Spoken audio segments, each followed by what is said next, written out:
Bonjour tout le monde, aujourd'hui on va lire le livre de Cendrillon. Donc asseyez-vous confortablement et bonne écoute.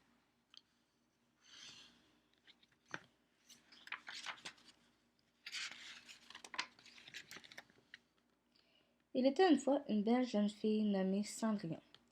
Elle était si gentille que même les souris et les animaux étaient ses amis. Chaque matin, les oiseaux venaient la tirer de ses rêves avec leur joyeux gazouillis. Cendrillon vivait avec sa cruelle belle-mère et sa douce demi-sœur, Anastasia et Javotte. Elle était traitée comme une domestique. Cendrillon devait préparer tous les repas, faire la couture, le lavage et le ménage.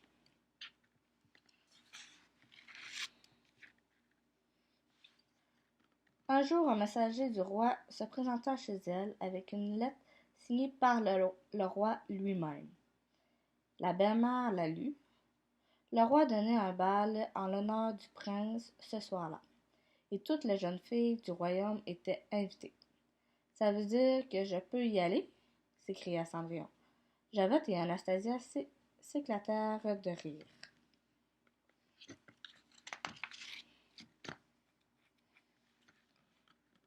Imaginez Cendrillon danser avec le roi, gloussa Javotte.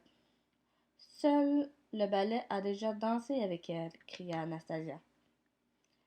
Mais la lettre dit que toutes les jeunes filles sont invitées, insista Cendrillon. En effet, acquiesça la belle-mère, tu pourras y aller si tu as terminé toutes tes tâches et si tu trouves une robe convenable pour aller à un bal. Oh, merci, s'exclama Cendrillon. Elle courut aussitôt à sa chambre.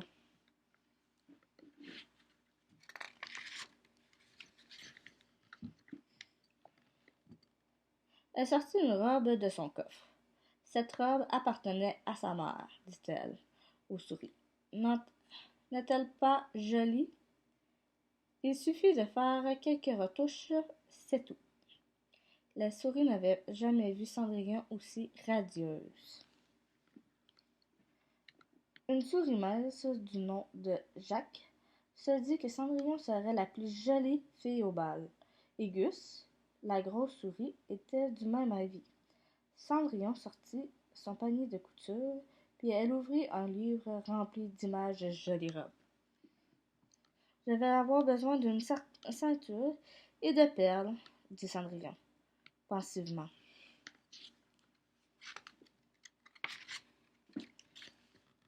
À ce moment, sa belle-mère cria « Cendrillon!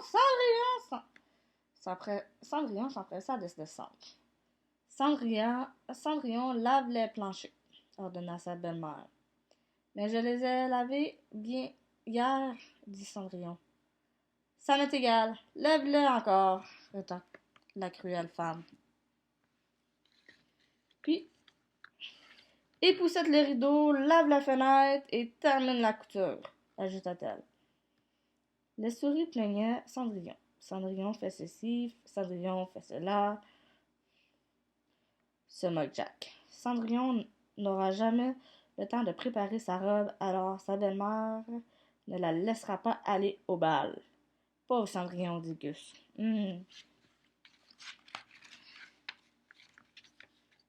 Une des souris proposa alors, nous pourrions préparer la robe nous-mêmes. Je suis sûre que nous pouvons y arriver. Tous les animaux acceptèrent de donner un coup de main.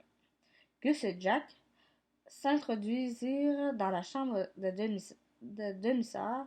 Javotte et Anastasia étaient en train de se préparer pour le bal. Je ne veux plus de cette ceinture, dit l'une. Je n'ai plus besoin de ces perles, dit l'autre. Et elles jetèrent leurs choses. Jack et Gus prirent la ceinture, les perles. Superbe! S'exclama Gus. Chut! Siffla Jack. Il ne fallait surtout pas réveiller Lucifer, le chat. Mais les souris revinrent saines et sauves au grenier.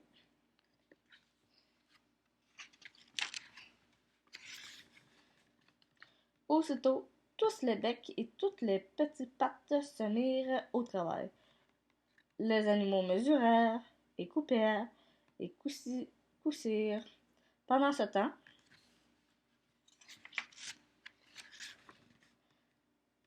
Cendrillon aidait ses demi-sœurs à revêtir leur robe de soirée.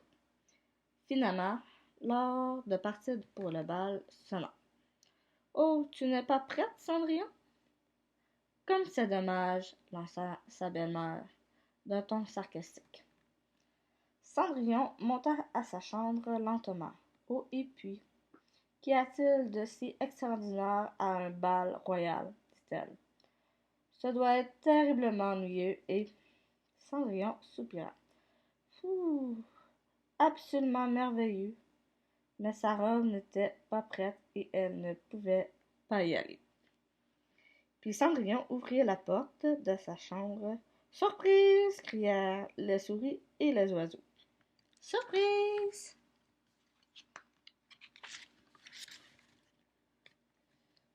Cendrillon croyait rêver. Sa robe était magnifique. Oh, merci! Dit-elle à toutes ses petites amies. Elle revêtit la robe et redescendit en vitesse. Ne trouvez-vous pas ma robe jolie? Puis-je aller au bal? Demanda Cendrillon. Javotte et Anastasia n'en croyaient pas à leurs yeux. Mais ce n'est pas possible!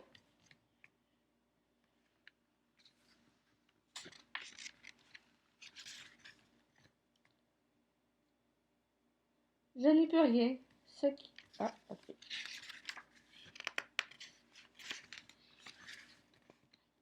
n'y peux rien. Ce qui avait été convenu. C'est ce qui avait été convenu, commença la belle-mère. Les deux sœurs reconnurent alors les choses qu'elle avait jetées. Ma ceinture! Gémit Javotte. Mes perles! Hurla Anastasia. Elle se mit à déchirer la robe de Cendrillon pour reprendre la ceinture et les perles. Lorsqu'elles eurent terminé, la robe de Cendrillon était en lambeaux. Javotte et Anastasia se rendirent alors au bal avec leur mère. Cendrillon courut au jardin. Elle essaya de se rappeler ses rêves de conte de fées. Mais elle se dit qu'elle ne se réaliserait jamais. Ses amis animaux ne l'avaient jamais vue aussi triste.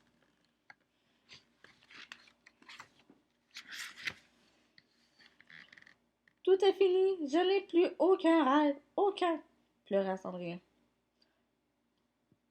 Elle ne remarqua pas les lumières qui scintillaient et dansaient autour d'elle. Mais Jacques et Gus les virent et furent éberlués de voir les lumières se transformer en bonne dame aimable. La dame tapota la tête de Cendrillon et dit « Tu dois bien avoir encore un rêve, sinon je ne serais pas ici. Et j'y suis. Allons, sèche tes larmes. Voyons où ai-je mis ma baguette magique. » La dame était la bonne fée de Cendrillon. Et tout ce dont elle avait besoin pour aider Cendrillon se trouvait dans le jardin.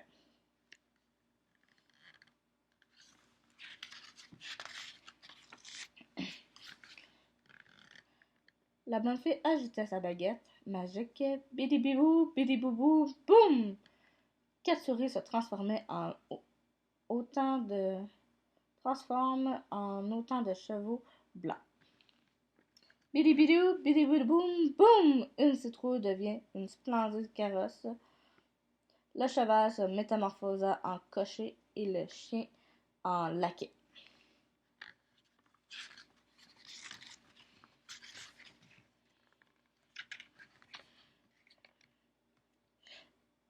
La bonne fée était satisfaite du résultat. « Monte, ma chère, il n'y a pas de temps à perdre, dit-elle à Cendrillon. Et ma robe? Commença Cendrillon. Ciel, mon enfant, s'écria la bonne fée. Tu ne peux pas aller au bal vêtu de cet haillon? Bidi-bada, bidi-boudou. Boum! Cendrillon se retrouvait vêtu de la robe de ses rêves et chaussé de petits souliers de verre.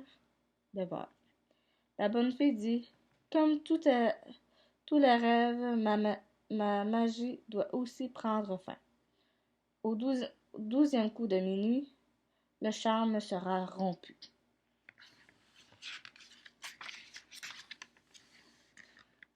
Cendrillon promit de rentrer avant minuit, puis le carrosse se mit en route. Le bal était commencé, le roi n'était pas très heureux. Il voulait trouver une épouse pour son fils, mais le prince avait dansé avec toutes les filles présentes et il n'était tombé amoureux d'aucune d'entre elles. Le coup de foudre n'arrive que dans les contes de fées, dit le duc au roi.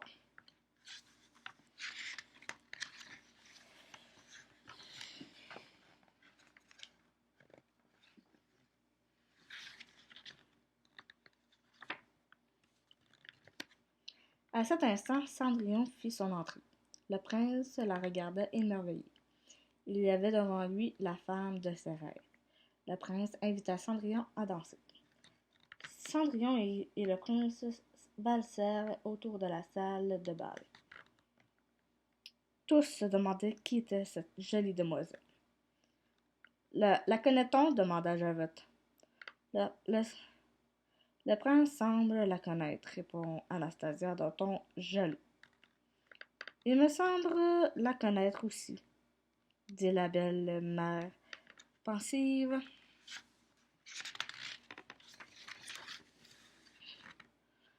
Une fois la danse terminée, Cendrillon et le prince allèrent au jardin. Il était en train de tomber amoureux.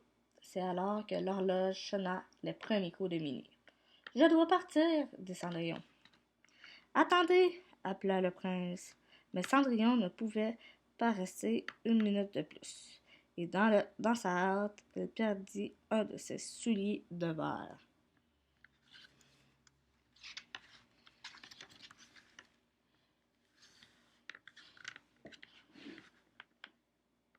Aussitôt le prince alla montrer le soulier de verre au duc. Vous devez trouver la jeune fille à qui fera parfaitement ce soulier. Celle que je veux épouser, dit le prince. Entre-temps, la robe de Cendrillon était redevenue lambeau. Le carrosse était à nouveau une citrouille. Les chevaux étaient redevenus souris, et le cocher et le laquais cheval et chien. Il ne lui restait qu'un seul soulier de verre.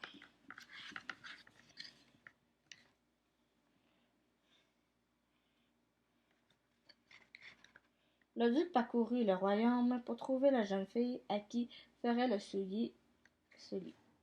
La nouvelle se répandit que le prince allait épouser celle-ci. À cette nouvelle, le regard de Cendrillon se remplit d'espoir, ce qui n'échappa pas à sa belle-mère. Mais elle ne voulait pas que Cendrillon épouse le prince, et elle ne prit aucune chance.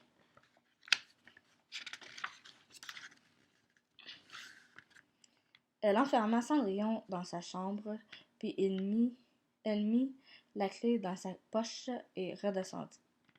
Gus et Jack avaient été témoins de la scène. « Il faut que nous libérons Cendrillon !» s'écria Jack. Gus était du même avis. Les deux braves souris réussirent à prendre la clé. Gus et Jack déployèrent toute leur force pour transporter la grosse clé au haut de l'escalier. Ils devaient faire vite. Le duc venait d'arriver. Son laquais portait le soulier de verre.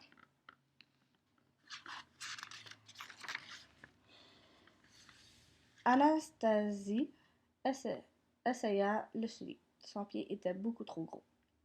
Javotte l'essaya ensuite, mais elle n'arrivait même pas à y introduire un orteil. « Y a-t-il d'autres jeunes filles ici? » demanda le duc. « Non, » répondit la belle-mère. Le duc était sur le point de partir lorsque Cendrillon descendit l'escalier. Jack et Gus l'avaient libéré. « Puis-je essayer le soulier? » dit-elle. Sa cruelle belle-mère fit alors trébucher le laquais. Ce dernier tomba et le soulier se brisa. Mais Cendrillon avait gardé l'autre soulier. Le duc le mit sur son petit pied. Bien sûr, il lui allait comme un gars.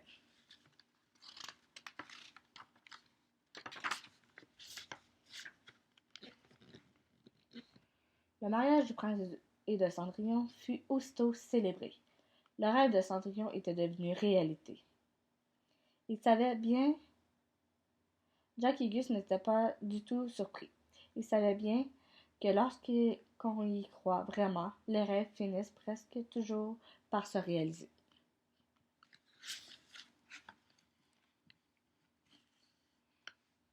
Merci. Bonne journée.